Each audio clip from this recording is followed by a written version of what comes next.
Okay, I have a hard stop in 50 minutes. All right.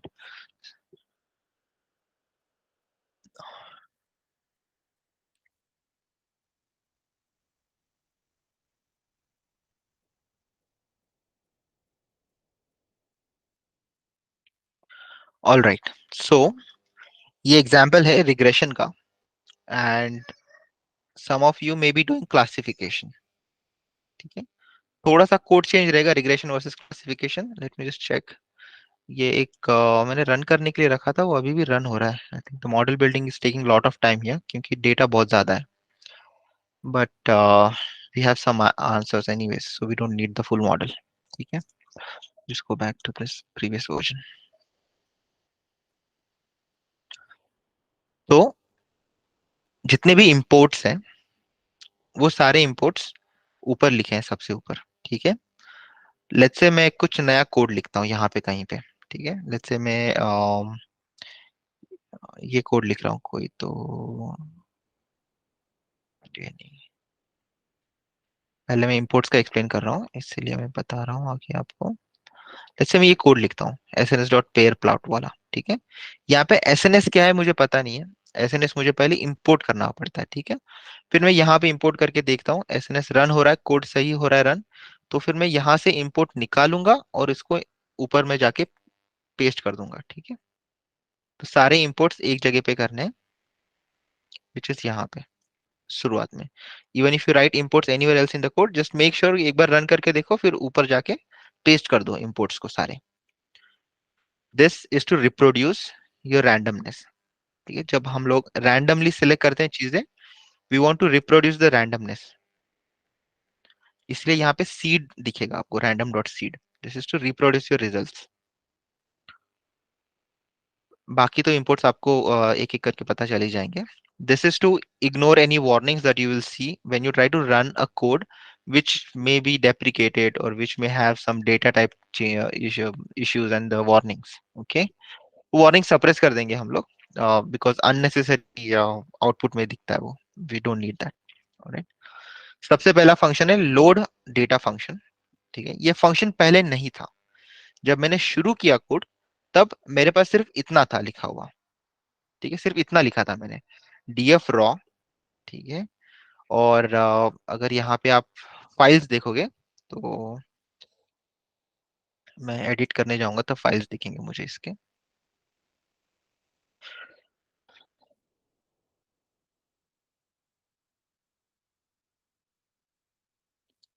ठीक है. तो यहाँ पे डेटा रहेगा मेरा राइट साइड में, थोड़ी देर में आएगा. ठीक है. ये मेरे फाइल्स है यहाँ पे. फीचर्स डॉट सीएसवी फाइल है, स्टोर्स डॉट सीएसवी फाइल है, टेस्ट डॉट सीएसवी फाइल है और ट्रेन डॉट सीएसवी फाइल है. ठीक है. ये stores dot CSV file stores के बारे में इंफॉर्मेशन है. जैसे कि मेरे पास डेटा में 45 डिफरेंट स्टोर्स हैं. सबकी इंफॉर्मेशन, कौन सा टाइप का स्टोर है, उस स्टोर का साइज कितना है, वो सारी इंफॉर्मेशन स्टोर्स में. ठीक है. तो यहाँ पे लोड डेटा में क्या कर रहे हैं हम लोग, सारा डेटा एक जगह पे मर्ज कर रहे हैं. तो स्टोर्स का इंफॉर्मेशन स्टोर से ले रहे हैं, फीचर्स का इंफॉर्मेशन फीचर्स से ले रहे हैं. ओके. एक बार हम लोग देख लेते हैं क्या क्या है उसमें. इसको just one step back here पे रहेगा कहीं पे. You can see here. So this is your raw data जहां पे मैंने कोई इंपोर्ट नहीं है, जहां पे सिर्फ ये की फाइल रीड की है which is your train dot CSV file. ठीक है. तो ट्रेन डॉट सीएसवी फाइल में स्टोर आईडी है, डिपार्टमेंट आईडी है, डेट है, वीकली सेल्स है और हॉलीडे था कि नहीं वो है. ओके. स्टोर इन्फॉर्मेशन में स्टोर आईडी है, what type of store this is A B और they may be multiple type of stores, और साइज कितना है स्टोर का वो इन्फॉर्मेशन दी है यहाँ पे. After that this is the third file that we have features dot CSV, जिसमें स्टोर का डेट है, सॉरी स्टोर आईडी है, डेट है, टेम्परेचर कितना है उस दिन का, उस दिन फ्यूल प्राइसेस क्या है, सीपीआई क्या है, अनएम्प्लॉयमेंट रेट क्या है, और इज इट अ हॉलीडे. ये हॉलीडे कॉलम दोनों जगह पे प्रेजेंट है, यहाँ पर भी प्रेजेंट है और यहाँ पर भी प्रेजेंट है. तो कोई तो भी एक जगह का यूज करना है हमें, इसीलिए हम लोग यहाँ पे जो प्रेजेंट है उसका यूज करने वाले हैं. Okay. So that is what we are doing here. We are just first reading the raw After that, we are displaying the raw. So this is the display of the raw. After that, you are reading the stores, then you are displaying the stores. Then you are reading the features, you are displaying the features. उसके बाद में यहाँ पे मर्ज कर रहे हैं तीनों एक साथ. ओके. ज्वाइनिंग का सेशन मैंने लिया नहीं, आई गेस. तो अगर आपने ज्वाइनिंग नहीं किया होगा, अगर आपका सिर्फ एक ही फाइल है, you don't have to do this joining and all of that. आपका सिर्फ एक ही कोड रहेगा, विच इज डीएफ रॉ का रीड करना. Okay. So this is just load data. और ये फंक्शन मैंने बाद में लिखा, सबसे पहले मैंने सिर्फ इतना कोड लिखा था. बाद में मुझे पता चला कि टेस्ट के लिए भी मुझे सेम चीजें करनी है. तो यहाँ पे एक फंक्शन लिखा लोड डेटा, और यहाँ पे data to load, is it a train data और test data. By default it is going to load a train data. Okay. So ये train dot CSV file load करेगा. And you have this data frame which is your data frame on which you want to do the analysis or regression in this case. और ये data frame आपका कुछ इस तरह से दिखता है. This is your final data frame now. ठीक है. ये डेटा फ्रेम में स्टोर है, डिपार्टमेंट है, डेट है, वीकली सेल्स है, हॉलीडे है कि नहीं, type of the store, size of the store, temperature of the day, fuel price of the day, CPI information of the day, and then the employment rate. Okay. So this is the data frame that we have. और इस data frame में हमें weekly sales को predict करना है. सो हमें date दिया रहेगा और वीकली सेल्स प्रेडिक्ट करना है. इस डेट को वीकली सेल्स क्या हो सकता है वो प्रेडिक्ट करना है हमें. सबसे पहले किया ईडीए. यहाँ पे बहुत बहुत ज्यादा डिफिकल्ट या फिर बहुत ज्यादा कॉम्प्लेक्स कुछ किया नहीं ईडीए में. सिर्फ डिस्क्राइब किया है. सबसे पहले डिस्क्रिप्शन में दिखाया जाएगा कि काउंट कितने हैं, मीन वैल्यूज क्या है. ये ऑब्वियसली स्टोर है. स्टोर तो हमारा वेरिएबल, कैटेगरिकल वेरिएबल हमें कन्वर्ट करना ही है. तो फिर this two information is useless for us. ये दोनों information is useless. So is holiday जो नहीं है यहाँ पे present, which is good. Weekly sales की इंफॉर्मेशन जो है दैट इज इंपॉर्टेंट. यहाँ पर नेगेटिव वीकली सेल्स दिख रहा है एक जगह पे. ठीक है. Which is not expected. Negative weekly sales कैसे हो सकता है ना. Maybe you have only returns on one of the days. तो अगर सिर्फ रिटर्न्स हो रहे हैं उस दिन तो you will have some negative sales. But this is something weird. This is something that should catch your eye. After that, size of the store, उसकी इंफॉर्मेशन है. टेम्परेचर नेगेटिव में ऑब्वियसली रह सकता है क्योंकि they could be freezing temperatures also sometimes. Fuel prices है यहाँ पे. फ्यूल प्राइसेस में you will obviously not see much of a standard deviation. बहुत फ्रीक्वेंटली चेंज नहीं होते फ्यूल प्राइसेस. ठीक है. तो you have min max and everything here. CPI data again consumer index है ये. आफ्टर दैट अनएम्प्लॉयमेंट रेट है ये.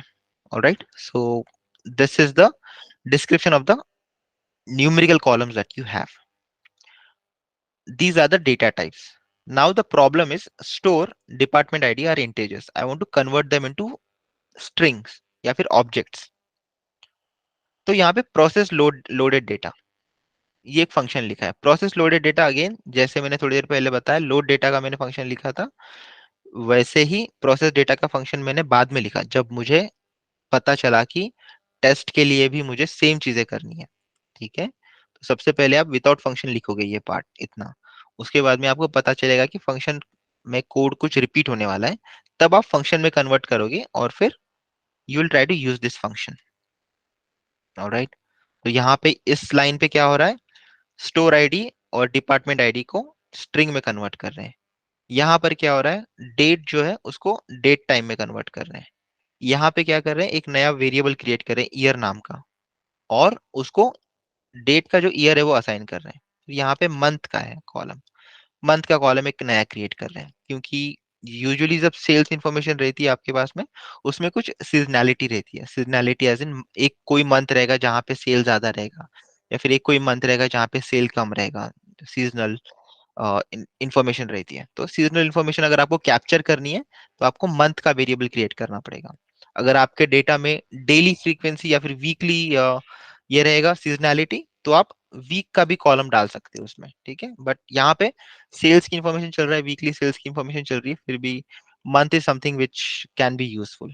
monthly seasonality usually can be seen in many sales information or sales data. फिर ये process data, यहाँ पे finally हमने ये सारी चीजें की और डेटा फ्रेम रिटर्न किया। Now my data frame is here. उसके बाद में मैंने मिसिंग डेटा चेक किया।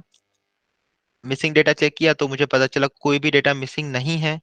अभी कुछ प्रोजेक्ट्स में जो लोग आप कर रहे हो उसमें डेटा मिसिंग है कुछ कुछ जगहों पे, तो हम लोग क्या करते हैं, अ, इस केस में मैंने सिर्फ ये ऑप्शनल है, आपको ये करना नहीं है, ठीक है। बाय द वे, अगर आपके कोड में मिसिंग है तो you have to handle the missing, but if your code is not having missing, don't introduce missings. I'm only introducing the missings here ताकि उन लोगों को भी समझ में आए कि मिसिंग रहते तब क्या करना है, ठीक है।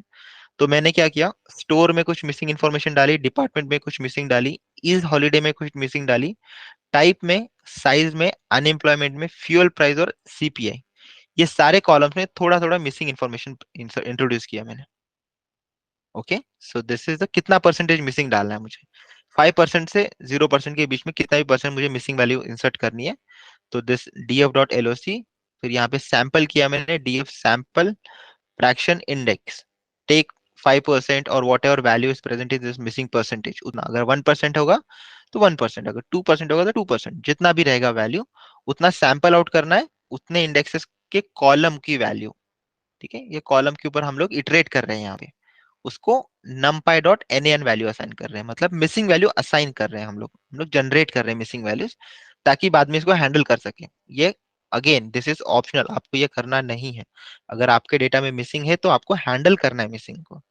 ये किया क्यों है, क्योंकि मेरे डेटा में मिसिंग नहीं है और आप लोगों के प्रोजेक्ट में, कुछ लोगों के प्रोजेक्ट में रह सकता है मिसिंग। तो मिसिंग जब रहता है तब करना क्या है वो दिखाने के लिए सिर्फ यहाँ पे ये इंट्रोड्यूस किया गया है, ठीक है। This part is where we check the missing. Now we check that missing कितना डेटा है। तो हमें पता चलता है स्टोर में इतना मिसिंग है, डिपार्टमेंट में इतना मिसिंग है, डेट में कुछ मिसिंग नहीं है, सेल्स में कुछ मिसिंग नहीं है, हॉलीडे में कुछ मिसिंग है, टाइप में कुछ मिसिंग है, साइज में कुछ मिसिंग है, टेम्परेचर में कुछ भी मिसिंग नहीं है, ठीक है। ईयर मंथ में कुछ मिसिंग नहीं है। ऑल राइट, तो मिसिंग डेटा के काउंट्स को देखा जा रहा है, यहाँ पे कितना परसेंटेज डेटा मिसिंग है। तो यहाँ पता चल रहा है कि स्टोर में 1.18% मिसिंग है, डिपार्टमेंट में 0.5% मिसिंग है, इस हॉलीडे में 1.9% मिसिंग है, फ्यूल प्राइस में 4.5% मिसिंग है, सीपीआई में 4% मिसिंग है और अनएम्प्लॉयमेंट में 2% मिसिंग है, ठीक है। As I am going to say that कि इसमें कोई भी ऐसा कॉलम नहीं है जिसमें बहुत ज्यादा मिसिंग डेटा नहीं है, मिसिंग डेटा है। Anything which has more than like 20% missing is, you can just drop that column most of the times, ठीक है। And in this case there is no such case. Next हम लोग plot कर रहे हैं अभी data को, ठीक है। सबसे पहला प्लॉट है टॉप 15 स्टोर्स कौन से है मेरे सेल्स के हिसाब से। तो 20, store number 20 is the top, फिर store number 4, store number 14, store number 13, 2, 10, ये सब डिक्रीजिंग ऑर्डर में। तो this is the top 15 stores by weekly sales. ये प्लॉट किया मैंने। इसको प्लॉट कैसे किया मैंने, यहाँ पे एक फंक्शन लिखा है प्लॉट बार नाम का, इसको एक एक्स वैल्यू दे दी। एक्स कॉलम क्या रहेगा, स्टोर आईडी है इस केस में। तो स्टोर आईडी मैंने यहाँ पे सेंड किया और I just group by the store ID and then I taken the weekly sales, उसका सम किया and I sorted it in a descending order, और एक टेबल मिल गया मुझे, और इस टेबल का मैंने बार प्लॉट बनाया है यहाँ पे, ठीक है। और बार प्लॉट में सिर्फ टॉप 15 वैल्यूज रखे हैं। Top n is equal to 15, you can have it 5, you can have it 2, you can have it 1, anything that you like, ठीक है। और यहाँ पे बोला है कि टाइटल कुछ तो सेट करो, title is equal to top 15 या फिर जितनी भी वैल्यू रहेगी, top 15 stores by weekly sales. ये डिपार्टमेंट वाइज है। तो डिपार्टमेंट नंबर 92 में सबसे ज्यादा वीकली सेल्स है, फिर 95 में, फिर 38 में, सो ऑन। ओके, ये डिपार्टमेंट वाइज है। ये स्टोर वाइज है। तीन टाइप के स्टोर है आपके पास में, स्टोर ए, बी और सी। स्टोर वाइज ए टाइप का जो स्टोर है उसमें सबसे ज्यादा वीकली सेल्स दिखते हैं, फिर बी में, फिर सी में। हॉलीडेज के बारे में लिखा है यहाँ पे, हॉलीडे के दिन कैसे कैसे सेल्स हो रहे हैं। If there is a holiday, then if there is no holiday, then these are your weekly sales. If there's a holiday, these are your weekly sales. Now the thing is, there are only few holidays in a month, sorry, in a year. Right, that's why ये छोटा दिख रहा है। जब holiday रहता है तब sales कम क्यों दिख रहा है? क्योंकि बहुत इट्स लाइक 100 डेज यहाँ पे होंगे तो यहाँ पे 2 डेज है या फिर 3 डेज है सिर्फ का information. That's why this much disparity is present. Ideally, I should be taking average sales per week on a holiday. Okay, but I'm not doing that. You can do that on your own when you change it. फिर ये weekly sales का information है, कैसे हो रहा है weekly sales सारे stores को मिला के। तो मैंने उसको ग्रुप बाय किया डेट से और वीकली सेल्स को सम किया। डेट क्या है मेरा? वीकली, मेरा वीक का डेट है, राइट। तो एक वीक में मल्टीपल ट्रांजेक्शन हो सकते हैं, I am grouping it by date and then I am taking the weekly sales and I am summing them, और these are my value, this is my graph, this is how my graph looks like. कुछ इस तरह से graph दिखता है। जनवरी के आसपास sales बढ़ रहे हैं, फिर उसके बाद में अगेन जनवरी के आसपास सेल बढ़ रहे हैं, जनवरी के पहले पहले, यहाँ पर भी जनवरी के पहले पहले, there is a spike every time in Feb, right, so on. तो ये थोड़ा सा ट्रेंड दिख रहा है, इसलिए मंथ कॉलम यूजफुल रहने वाला है यहाँ पे। Next, store wise weekly sales देख रहे हैं हम लोग, तो फिर ये स्टोर वाइज है, 1 2 3, ये मल्टीपल अलग अलग स्टोर है आपके। हर एक स्टोर में कैसे वीकली सेल दिख रहा है आपको, वो इन्फॉर्मेशन है यहाँ पे, ठीक है। So that is what this information has. So this is one store where it is decreasing, 36 number store में डिक्रीज हो रहा है, 38 में इंक्रीज हो रहा है। ओके, ये स्टोर में कुछ और ही पैटर्न दिखाई दे रहा है, ये स्टोर में कुछ और ही पैटर्न दिखाई दे रहा है, and so on. Okay, so these are some important things that you should be highlighting from this particular plot. Now let me pause here for some time and see if anyone has any questions. मैं बहुत fast fast गया अभी।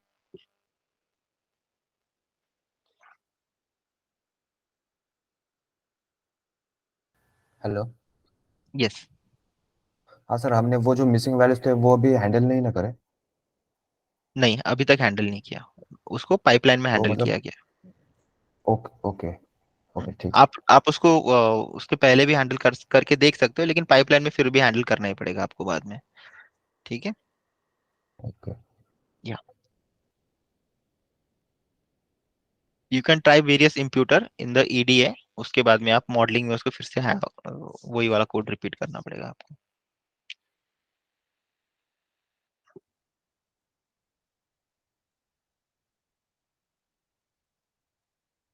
Any other questions?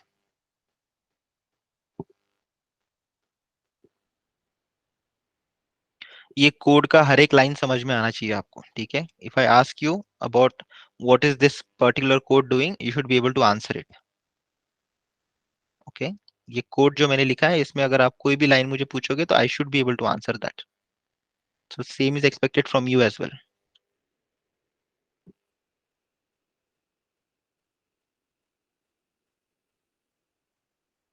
ठीक है।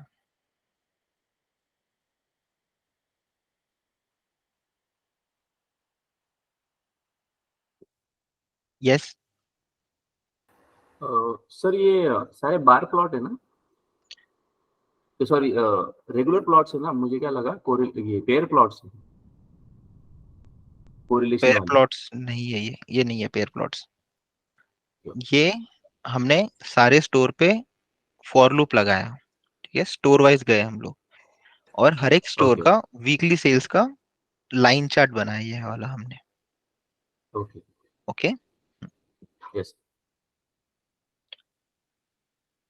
आपको यहाँ पे दिखेगा ये स्पाइक्स है, the spikes are something which are coming because 1:1 तक जा रहे हैं, ये बहुत ज्यादा बड़े बड़े वैल्यूज भी present, there are lot of outliers in your data in terms of your sales, ठीक है।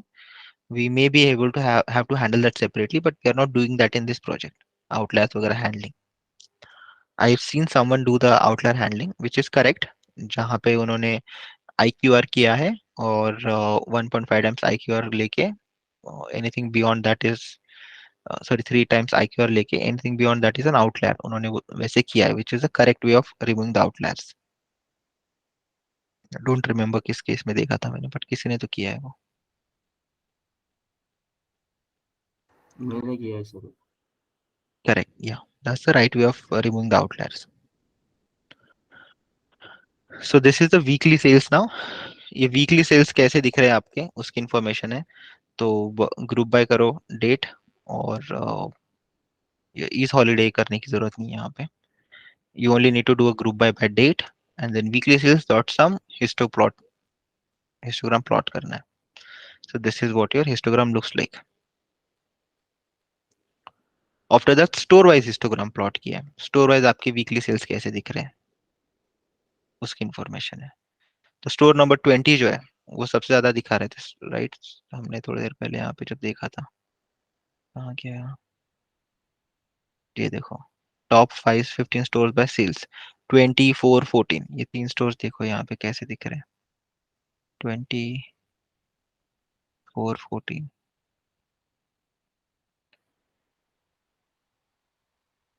ये 4 है, ठीक है। इसमें आउटलायर से फॉर श्योर 1 into e⁻⁶ तक है, ये हो गया।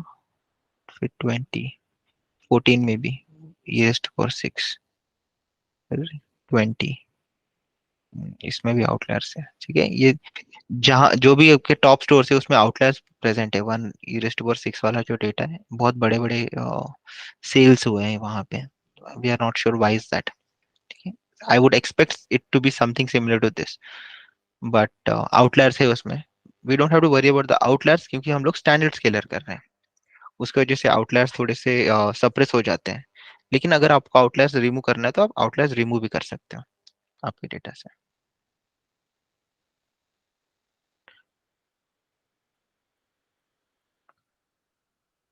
ये आपका पेयर प्लॉट है। पेयर प्लॉट किया है यहाँ पे, और पेयर प्लॉट सारे डेटा पे नहीं किया है, थोड़ा डेटा सैंपल किया है, उसी पे पेयर प्लॉट किया। अगर अगर सारे डेटा पे पेयर प्लॉट करने जाओगे तो ये it will take forever, because बहुत ज्यादा डेटा ही है, ठीक है। तो ये पेयर प्लॉट्स है आपके। So this is histograms by is holiday, ठीक है। अगर हॉलीडे होगा तो डार्क कलर के डेटा पॉइंट्स है, अगर हॉलीडे नहीं है तो लाइट कलर के डेटा पॉइंट्स है। आई नो ये ग्राफ थोड़ा सा दिखेगा नहीं आपको, but you will be able to figure it out, it's nothing. ये पेयर प्लॉट में सिर्फ हमने स्कैटर प्लॉट दिखा, जैसे कि ये क्या है, unemployment rate versus weekly sales का स्कैटर प्लॉट कैसे दिखता है। ब्लैक कलर के डॉट्स क्या है, these are the holiday dots, holiday की इंफॉर्मेशन कैसे दिखती है। This is the size of the store, सो।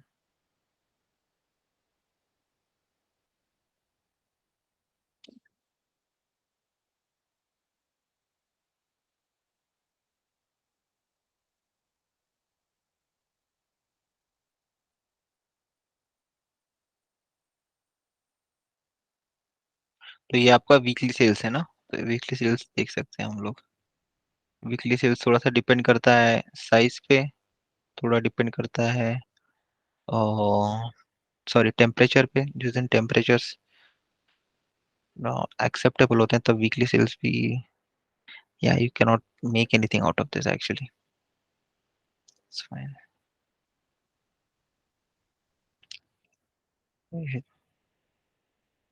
सो ये वीकली सेल्स है। The strongest relationship that you can see is with the size of the store, which makes sense। अगर store बड़ा है तो ऑब्वियसली वहां पे वीकली सेल्स भी ज्यादा हो रहे हैं, that means more number of people are coming in. It's a store, maybe it's super store of Walmart, ठीक है। वॉलमार्ट में दो टाइप के स्टोर्स होते हैं, सुपर स्टोर होता है, एक नॉर्मल स्टोर होता है। तो maybe if there are super stores they have more weekly sales. This is the correlation plot या फिर हीट मैप। 0.24 मतलब पॉजिटिव कोरिलेशन, बड़ा साइज ज्यादा sales, and these are all weak correlations. There is no strong correlation anywhere except for the 0.25, this one.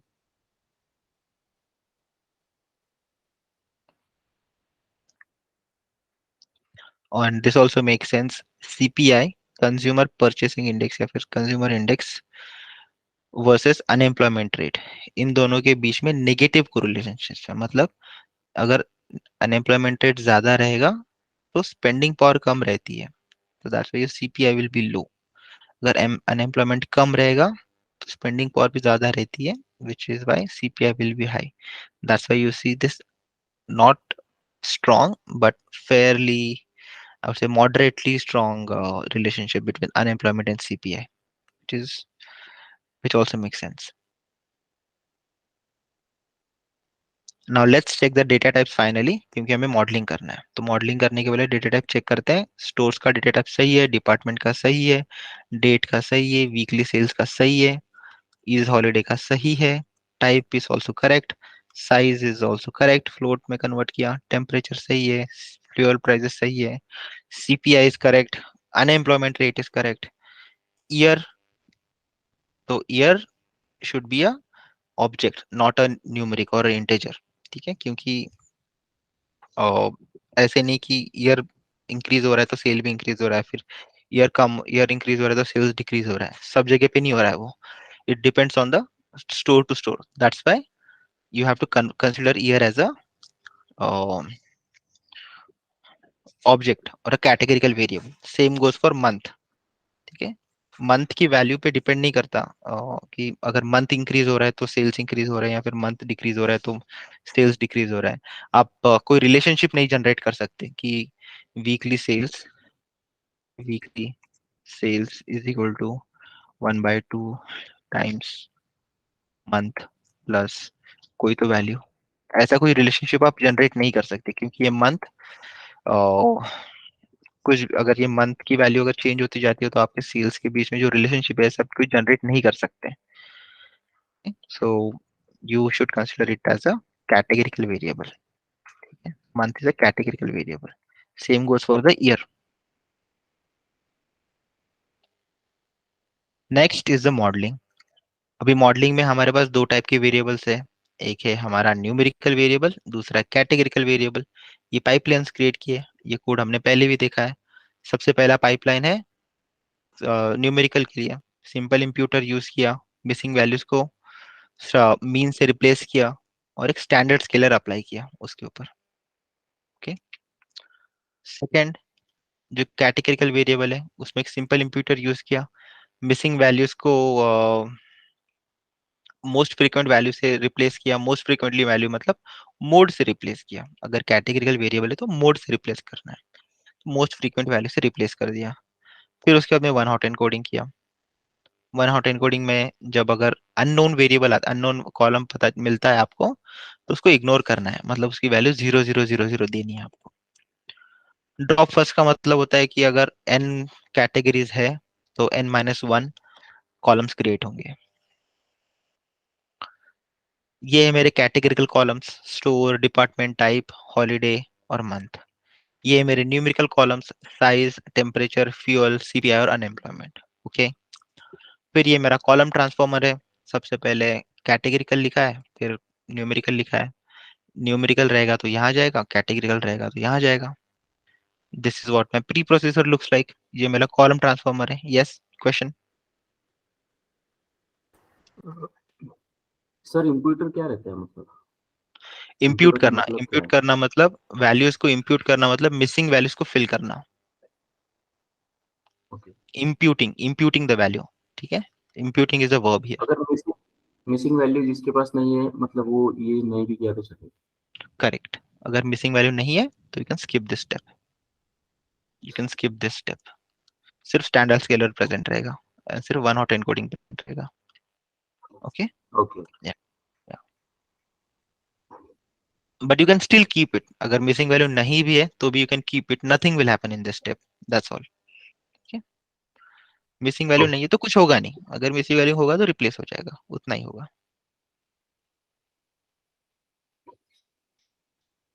These are my column transformers now, categorical or numerical. And this is how my flow list looks like. Column transformer, categorical, column transformer, numerical. Okay. उसके बाद में मैंने sample किया data, 50,000 रोज लिया मैंने मेरे, उसके ऊपर मैंने एक्स वेरिएबल क्या है, एक्स डेटा निकाला। X data is DF sample categorical variable plus numerical variables, right. So जो भी कैटेगरिकल वेरिएबल्स है और जो भी न्यूमेरिकल वेरिएबल्स है वो यूज करके मैं मॉडल बिल्ड करने वाला हूँ। That is what is done here. X is my those columns. Y is my date and weekly sales column. Okay. Date रहेगा, weekly sales कितने हो रहे हैं वो इंफॉर्मेशन है यहाँ पे Y में। कुछ कुछ लोगों के पास में डेट नहीं होगा, तो फिर जो भी आपका वाई वेरिएबल रहेगा सिर्फ एक ही प्रेजेंट रहेगा, कोई तो भी। It could be house prices, it could be something else. Date नहीं प्रेजेंट होगा तो सिर्फ एक रहेगा वेरिएबल वहां पे। यहाँ पे डेट को हमने इंडेक्स सेट किया, इंडेक्स मतलब यूनिक वैल्यूज चाहिए हमें, ठीक है। That's why this part is present here. Now this is where we split the data. Data को स्प्लिट करो, 10% मेरे टेस्ट को जाने दो, रैंडम स्टेट रखो एक 10 का, विच इज वाई रिपीट कर सकेंगे हम लोग सेम एक्सपेरिमेंट, सेम आंसर दिखेंगे हमें बार बार। फिर मैंने क्या किया, यहाँ पे एक्स ट्रेन का हेड देखा, वाई ट्रेन का हेड देखा। So this is my X train, this is my Y train, weekly sales और डेट। ओके, तो एक्स ट्रेन में क्या है, स्टोर है, डिपार्टमेंट टाइप, ये सारे वेरिएबल्स प्रेजेंट है। फिर उसके बाद में मैंने यहाँ पे मॉडल्स कौन से ट्राई करने वाला हूँ उनके ऑब्जेक्ट्स बना दिए हैं। सबसे पहले मैंने लिखा रैंडम फॉरेस्ट रिग्रेसर। अगर कोई क्लासिफिकेशन कर रहा होगा तो रैंडम फॉरेस्ट क्लासीफायर रहेगा वहां पे। फिर लासो रिग्रेसर, लासो मॉडल। अगर कोई क्लासिफिकेशन कर रहा है तो वहां पे लॉजिस्टिक रिग्रेशन आ जाएगा, समझ लो। यहाँ पे आ गया रिज, ठीक है।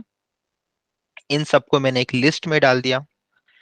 ये वेरिएबल्स क्या क्या है यहाँ पे, रैंडम फॉरेस्ट 1 4 का मतलब होता है कि रिपीट हो जाएगा, अगर कोई आंसर आएगा तो वो रिपीटेबल रहेगा आंसर, ऐसे नहीं कि एक बार आंसर आ गया फिर चला गया। रिपीट करते रहना है हमें, सेम। जब रीरन करेंगे तो आंसर सेम आने चाहिए, उसके लिए रैंडम शीट्स असाइन करते हैं, ठीक है। Selection is equal to random, इसकी वजह से थोड़ा स्पीड बढ़ जाता है लासो का, कन्वर्जेंस का, नहीं तो लासो बहुत टाइम लेता है कन्वर्जेंस के लिए कभी कभी। टॉलरेंस का मतलब कितना इम्प्रूवमेंट नहीं हो रहा है तो रुकना है। तो 1 × e⁻³ का मतलब होता है 0.0001 से कम अगर मेरा वैल्यू चेंज हो रहा है स्कोरिंग मेट्रिक का, तो कन्वर्ज मत करो, तो स्टेप मत लो, just stop there. Same for the ridge, this is just to make it converge faster. Again this is also to just make it converge faster, जल्दी आंसर मिलना चाहिए उसके लिए। फिर यहाँ पे सारे पाइपलाइंस क्रिएट किए मैंने, ठीक है। Make pipeline processor M. M क्या है, जो भी मेरे मॉडल से यहाँ पे ट्राई करने वाला हूँ मैं वो। ऑल पाइपलाइंस क्या है, एक ऑल पाइपलाइंस नाम का एक डिक्शनरी क्रिएट किया, उस डिक्शनरी का जो की रहेगा that is my model. Okay, is equal to make pipeline. तो ये आपका रहेगा make pipeline processor random forest, make pipeline preprocessor lasso, make pipeline preprocessor ridge. ये 3 वैल्यूज यहाँ पे असाइन होती जाएगी ये फॉर लूप के अंदर। फिर मैंने क्रॉस वैलिडेशन स्कोर्स लिए। सबसे पहला क्रॉस वैलिडेशन स्कोर आएगा रैंडम फॉरेस्ट का, फिर लासो का, फिर रिच का, क्योंकि ये लूप में लिखा हुआ है इसलिए। रैंडम फॉरेस्ट का क्रॉस वैलिडेशन स्कोर आया इतना, मीन स्कोर आया इतना, लासो का क्रॉस वैलिडेशन स्कोर आया इतना, मीन स्कोर आया इतना। स्कोरिंग मेट्रिक क्या है मेरा, आर स्क्वायर। ओके, क्यों आर स्क्वायर, क्योंकि आर स्क्वायर के बारे में पढ़ा है हमने, बाकी वाले मैट्रिक्स हमने पढ़े नहीं है ज्यादा, तो इसलिए आर स्क्वायर यूज कर रहे हैं हम लोग यहाँ पे, ठीक है। We know what R square is, right. बाकी वो नेगेटिव मीन स्क्वायर एरर, ये सारी चीजें हमने पढ़े नहीं है अभी तक। You can also study and एक समझ लो और यूज करो, ठीक है। There is no, I don't have any problem कि आप कौन सा मेट्रिक यूज कर रहे हो स्कोरिंग या फिर क्यों कर रहे हो, ओनली थिंग इज समझ के करो, ठीक है। तो स्कोरिंग मेट्रिक दिख गया यहाँ पे, मीन क्रॉस वैलिडेशन का स्कोर इतना है, मीन क्रॉस वैलिडेशन स्कोर इतना है, मीन इसका इतना है। सबसे अच्छा प्रेजेंट है रैंडम फॉरेस्ट में, तो random forest is the final model that we have selected. तो फिर as seen random forest the best model. Random forest के ऊपर पूरा डेटा ट्रेन करो, रिट्रेन करो पूरा एक्स ट्रेन के साथ में। यहाँ पर कितना हुआ है, क्रॉस वैलिडेशन किया है, करेक्ट। अभी क्रॉस वैलिडेशन में तो अलग अलग मॉडल्स फिट हुआ ना, पहला यहाँ पे एक मॉडल फिट हुआ, फिर यहाँ मॉडल फिट हुआ, फिर यहाँ फिट हुआ, फिर यहाँ फिट हुआ। सारा ट्रेनिंग तो यूज नहीं हुआ है। यहाँ पर भी कुछ टेस्ट डेटा था, यहाँ पे कुछ टेस्ट था, यहाँ पे कुछ टेस्ट था, यहाँ पे कुछ टेस्ट था, या फिर वैलिडेशन सेट था, क्रॉस वैलिडेशन अगर आपको याद होगा तो, ठीक है। उसके बाद में हमने रीट्रेन किया, तो this is my pipeline now, final pipeline ऐसे दिखता है हमारा। ठीक है, ये ऑल पाइपलाइन और ये RF। ठीक है, ये ऑल पाइपलाइन क्या है? मेरा डिक्शनरी है। मेरे डिक्शनरी का की क्या है? मेरा मॉडल है ये। ठीक है, और इस मॉडल को लेके मेक पाइपलाइन किया है मैंने। ये वेरिएबल अगर मेरा नहीं भी होता तो भी चलता, लेकिन ठीक है, वहां पे लिख के रखा है pipe make pipeline is equal two pipeline. ये वेरिएबल हमारा बार बार चेंज होते जा रहा है। ठीक है, इसमें हम लोग आंसर स्टोर करके रख रहे हैं ताकि हम लोग फिर से एक्सेस कर सके उसको। फिर मैंने उसी को फिट किया, राइट, मैंने उसी को फिट किया पूरे ट्रेनिंग डेटा पे। और फिट करने के बाद में मैंने प्रेडिक्शंस निकाले, और फिर मैंने टेस्ट का RMSE निकाला। यहाँ पे मैंने टेस्ट फाइनल एक ही मॉडल को दिया है। ठीक है, this is what is expected, this is what I से कि क्रॉस वैलिडेशन करो, मॉडल एक ही सिलेक्ट करो और उसके ऊपर ही टेस्ट का रिजल्ट फाइंड आउट करो। आपको दिखेगा कि टेस्ट का स्कोर और आपका क्रॉस वैलिडेशन का स्कोर जो रहेगा वो ऑलमोस्ट सेम आएगा। ठीक है, क्योंकि जब हम लोग क्रॉस वैलिडेशन कर रहे हैं तब हम लोग अज्यूम ही कर रहे हैं कि हमने कुछ डेटा टेस्ट में निकाल के रखा है, और then this is what is expected कि क्रॉस वैलिडेशन का और टेस्ट का स्कोर ऑलमोस्ट सेम आना चाहिए। अगर नहीं आ रहा है then there is some mistake. तो ये टेस्ट डेटा दिख गया, तो this is what R square you can expect in the test. उसके बाद में हमने क्या किया? हमने पूरे डेटा पे रीफिट कर दिया अभी मॉडल। पूरा डेटा मतलब ये जो स्प्लिट किया था हमने, कहाँ गया? ये जो स्प्लिट किया था, ये स्प्लिट निकाल हमने। अभी मैं बोल रहा हूँ कि पूरे डेटा पे ही कर दो ट्रेन, ये एक्स पे रीट्रेन कर दो। ठीक है, so that is what we are doing here. ठीक है, तो पूरे डेटा पे फिट कर दो मॉडल को मेरे, और यहाँ पे रहेगा ट्रेनिंग RMSE और training R square. This doesn't make sense क्योंकि ट्रेनिंग डेटा में ऑब्वियसली ओवरफिटिंग रहता है हमेशा, तो this will get high R square anyways. But this is what your training metrics look like. Training metrics बता के भी कुछ फायदा नहीं है। No one is going to trust a model based on the training metrics. Everyone is going to ask what are the test metrics. ठीक है, ये है आपका ऑप्शनल पार्ट, जहाँ पे अगर आपने कंपटीशन में यूज किया तो फिर आप टेस्ट को लोड करोगे, टेस्ट का डेटा प्रोसेस करोगे। ये प्रोसेस लोडेड डेटा का फंक्शन लिखा है हमने ऊपर, लोड डेटा का फंक्शन लिखा है मैंने ऊपर। ठीक है, बहुत लोगों के केस में ये फंक्शंस भी लिखने की जरूरत नहीं है, you can just copy and paste the same code but without the function. फिर उसके बाद में ये मेरा टेस्ट डेटा कुछ इस तरह से दिखता है। फिर उसके बाद में हमने ये जो मॉडल हमारा था रैंडम फॉरेस्ट का, उसके ऊपर प्रेडिक्ट कॉल किया डीएफ टेस्ट का, और ये सबमिशंस नाम का एक फाइल सेव किया .csv। Okay, now this submissions file is going to get used for submitting। ये आउटपुट रहेगा यहाँ पे, ये सबमिशन फाइल से you can submit this file from here. ये वर्जन फाइल का सबमिशन है, I can just do a submit here and this is going to submit it to the competition. यहाँ पे दिखेगा आपको, ये थोड़ी देर पहले मैंने सबमिट किया। इसका स्कोर इतना है, पब्लिक स्कोर इतना है उसका। ठीक है, alternatively you can download the file and then resubmit it, but this is not needed for now।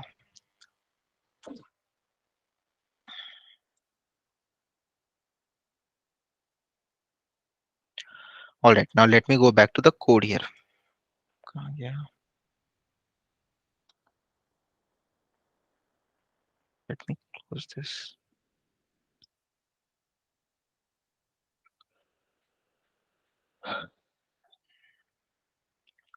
all right, ये हो गया नोटबुक का कोड मेरा। अभी सब लोग कोड में जाओ, ऊपर से नीचे तक स्क्रॉल करो, थोड़ा टाइम लो, कौन सा पार्ट नहीं समझ में आया वो मुझे पूछो।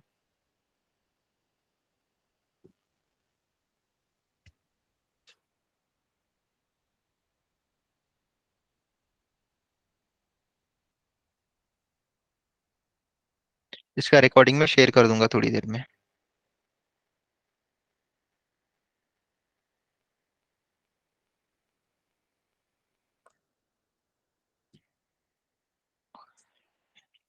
ओपन करो स्लाइड वो नोटबुक और चेक करो कोई क्वेश्चंस है क्या।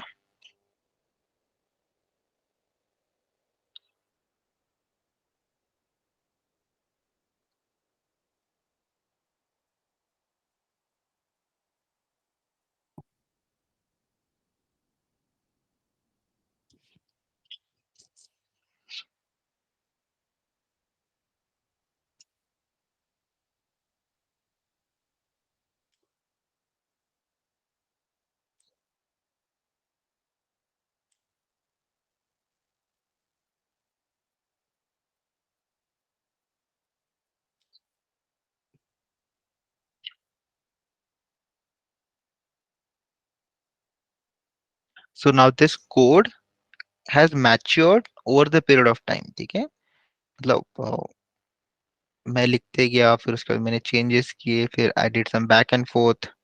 So this code has matured over the period of time. That's why when you read it, it will make sense. You will think, okay, this looks straightforward, but how do I write this code directly? You cannot write this code directly.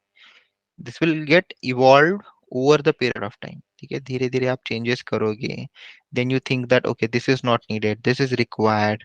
फिर वो जो नहीं चाहिए वो आप delete कर दोगे, जो चाहिए उसको रखोगे. तो धीरे धीरे कोड आपका मैच्योर होगा, तब ये स्लिम ट्रिम वर्जन कोई क्रिएट कर सकते हो आप.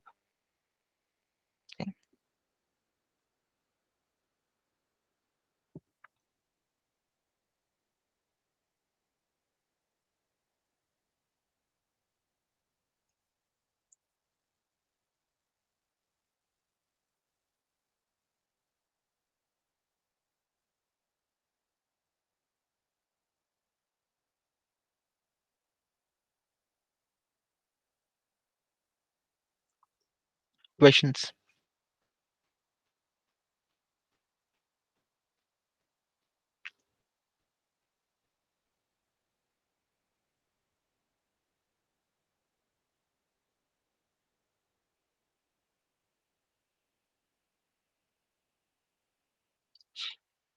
So the thing about code is when you read someone else's code, it feels straightforward.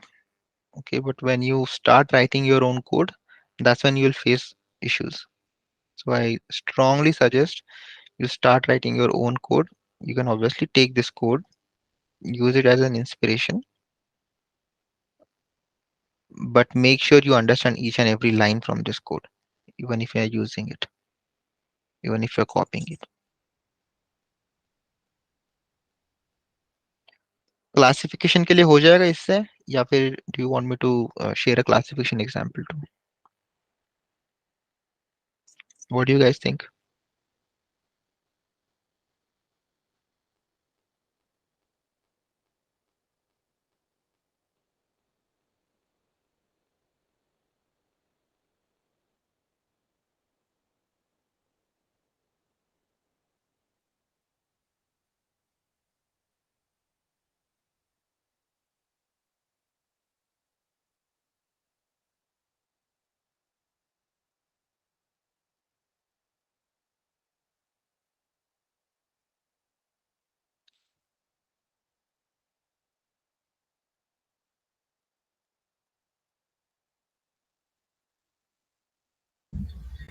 Share कर देना सर क्लासिफिकेशन। ओके, क्लासिफिकेशन का शेयर कर दूं, ठीक है, I share it. Sir but it will be delayed, ठीक है. Don't wait for me to share the classification. I'll share for sure. I have to find a project जिसमें classification present है, और I have to find it from your list. So yes everything will be same. Only thing is ये models के जो नाम है वो list में वही change होगा. This part is the only thing that will change. If sir, you ask, अभी आपने जो किया उसमें हाइपर पैरामीटर ट्यूनिंग नहीं किया क्या? नहीं किया मैंने. That will happen here. That hyperparameter tuning should happen. Uh, that should happen.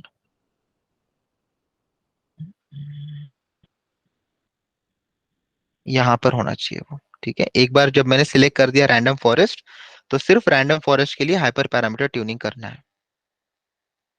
Okay, यहाँ पे हाइपर पैरामीटर ट्यूनिंग कर सकते हैं इसके बाद में. इस स्टेप के बाद में हम लोग हाइपर पैरामीटर ट्यूनिंग कर सकते हैं रैंडम फॉरेस्ट के लिए. क्यों रैंडम फॉरेस्ट के लिए? क्योंकि रैंडम फॉरेस्ट पता चल रहा है कि हमको अच्छा मॉडल है, तो can we improve a little bit more by doing some hyperparameter tuning? That's what is the goal of hyperparameter tuning. You can do that here. इसके बाद में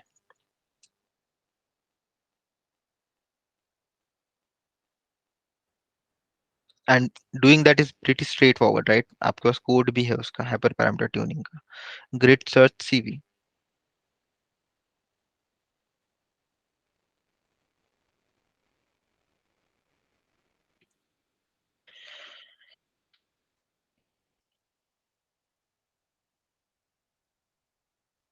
देखता हूँ मैं, जब क्लासिफिकेशन शेयर करता हूँ तब हाइपर पैरामीटर ट्यूनिंग डाल देता हूँ मैं। सो यहाँ पर इन मॉडल्स के जगह पे क्लासिफिकेशन के मॉडल्स आएंगे, everything else remains as it is. Scoring metric change हो जाएगा। Scoring metric would be recall, classification के लिए accuracy, whatever you try to select or whatever you think is important for your project.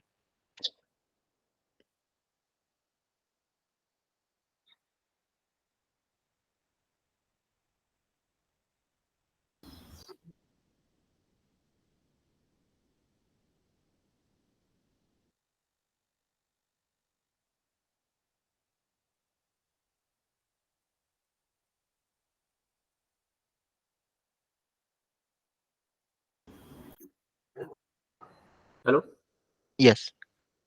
Sir, इसमें predict क्या किया है, मतलब accuracy score वगैरह तो आया है। और अभी समझो हमको प्रिडिक्ट करना है प्राइस, इसमें इसमें क्या प्रिडिक्ट किया है?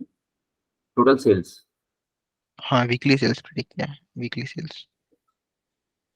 वीकली सेल्स, तो वो प्रिडिक्शन कहाँ है मतलब?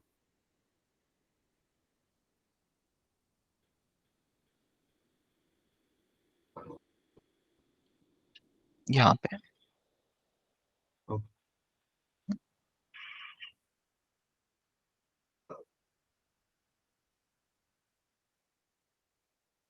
ओके। यहाँ पे प्रेडिक्शंस किया है वाई प्रेड, ठीक है, dot predict. Okay.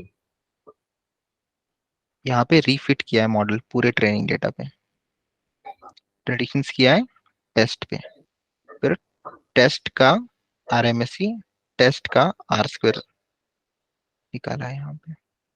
Yes.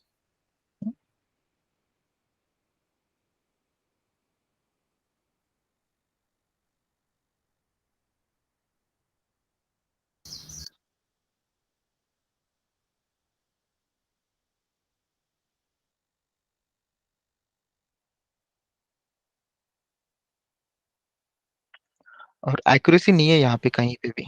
Okay Harish, so when you से एक्यूरेसी, इट्स जस्ट कंफ्यूजिंग कि हम लोग एक्यूरेसी क्लासिफिकेशन में यूज करते हैं, accuracy, recall, precision, all those terms. Okay. Okay.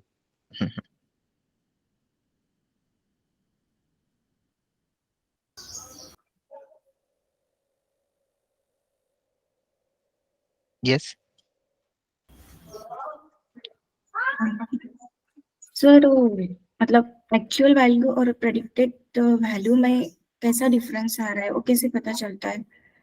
मतलब ये अगर हम टेस्ट डेटा देते हैं, टेस्ट डेटा जब देते हैं तो हमारा मॉडल कैसे वर्क कर रहा है एक्चुअल प्राइस के साथ, तो हम वो प्लॉट के थ्रू भी मतलब डिस्ट्रीब्यूशन के थ्रू भी शो कर सकते हैं ना? करेक्ट, प्रेडिक्टेड तो value minus Y test value. तो अगर वो उन दोनों के बीच में जो क्लोजनेस है अगर वो कम होगा तो हम मतलब नॉर्मल डिस्ट्रीब्यूशन के जैसा होगा, तो हम बोल सकते हैं कि हमारा मॉडल वेल परफॉर्म कर रहा है, right?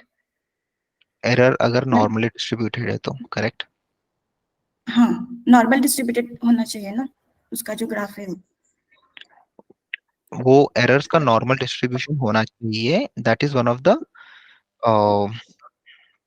assumptions for your linear regression, but you're right, errors का नॉर्मल डिस्ट्रीब्यूशन होना चाहिए। तो एरर निकालने के लिए आपको y pred minus y test करना पड़ेगा, you will get an error and you can get a normal distribution or you can get a distribution of that, or else यहाँ पर RMSE निकाला गया है। ठीक है, रूट मीन स्क्वेयर्ड एरर क्या होता है? How far is your value from the actual value, how far is your predicted value from the actual value. is what RMSE gives you, yes, correct? हाँ sir. तो मैंने मेरी इसमें किया है, उसमें लास्ट में उसका माइनस करके किया है, तो उसमें जो थोड़ा उसमें जो वैल्यू आई है वो माइनस और प्लस के बीच में आई है. हाँ, ऐसे. जीरो एवरेज रहेगा उसका, correct? So can I share my? I have a hard stop in 1 minute. I'm not sure if we are able to going to cover that. Okay. Yeah,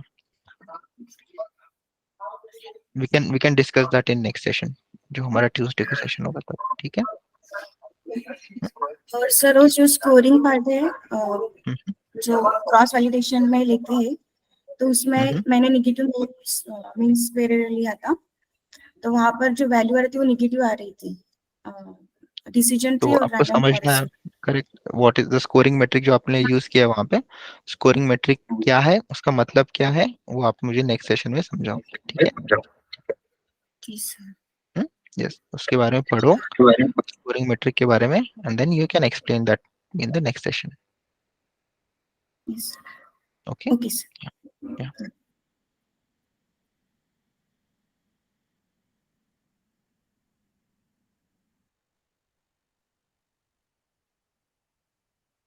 alright, last question.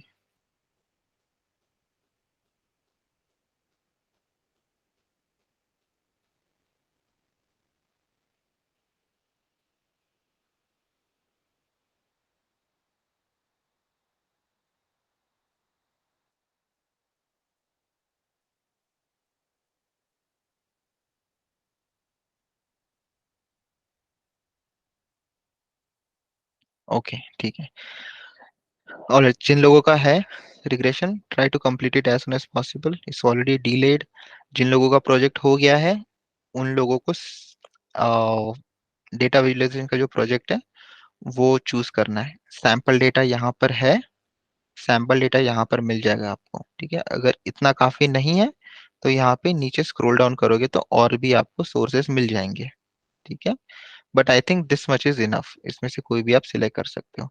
Sample data ऐसा select करना है जिसमें आपको date रहेगा, जिसमें date time रहेगा, या फिर कोई तो सीक्वेंशियल इंफॉर्मेशन रहेगी वो, और थोड़ा सा कॉलम्स वगैरह ज्यादा रहने चाहिए, ठीक है? ऐसे नहीं कि बस 4-5 कॉलम ले लिए and then we are done.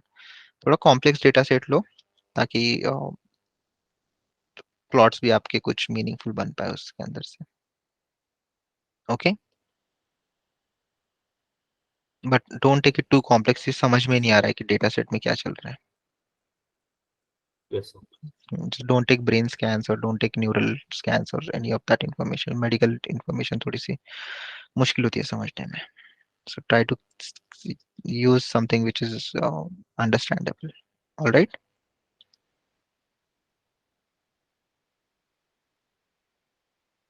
Again, that is present here. You have to click here to get the sample data. यहाँ पे sample data present है. Let me stop presenting. All right, I have to go now. I'll see you all on Tuesday. All right.